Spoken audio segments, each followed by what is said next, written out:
The business side of making and selling cajones is probably one of the easier sides because you've got a product and it's about making creating and kind of fine-tuning a product that people like. This is also a product that people already use.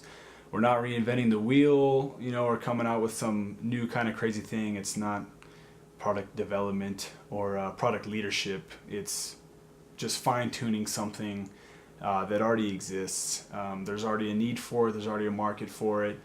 And we're just kind of making it more personal and we're making it better. I think for now, some of the first steps that we're going to plan or that we're planning on taking would be getting into just a couple stores in town. Kind of helps to gain some credibility, saying that you do have your instrument already for sale in a couple different stores. Another idea that we've had, and this is where I think it's really going to take off, and if we do sell a ton of cajones, I think it's going to come in through this idea, which will be online sales using like a drop shipping technique. And all that means is you would basically have the cajones for sale through a third party, whatever business that sells all types of musical instruments on their website already, like Musician's Friend, Drummer's Choice. These are just places, Guitar Center, even whatever. And so what we'll do is we'll have some high quality photos taken of the cajones, send them to these websites, and then these guys can use the photos of the product and the product description and just kind of add a tab for it on their website. So if somebody's looking for a cajon in their house and they live in Kansas or they live in New Hampshire, they can go on musiciansfriend.com and type in cajones, and there will be cajones made by whatever, Yamaha, DW, Pearl. I don't know if those guys even make them. And then there might be a tab under something that says Fatbird Cajones. So I think if it looks good and it sounds good and it's in the price range, they'll pick one up. And the whole drop shipping technique comes into play when you have Musician's Friend. That's a website. That will be my example. Is if somebody in New Hampshire decides that they want to purchase a Fatbird cajon, well, they'll go through to the checkout and they'll pay whatever the price is for the cajon, and they'll get an email from Musician's Friend saying that their cajon is being shipped and will arrive in X amount of time.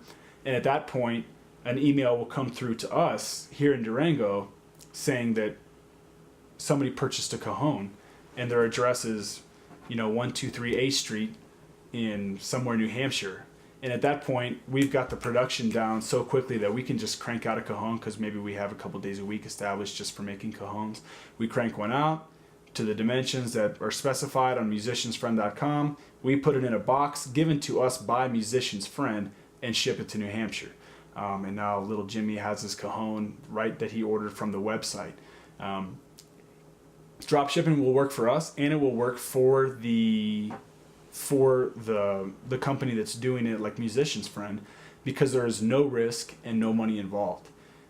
Musician's Friend isn't risking anything by taking on Fatbird cajones. They're not going to have a huge stash of inventory laying around that's going to clog up their costs or overhead costs or anything like that. They don't carry any of the cajones. They don't have anything except for pictures. So if we submit some photos to them for them to place onto their website, and not a single person ever buys a Fatbird cajon, they lost nothing.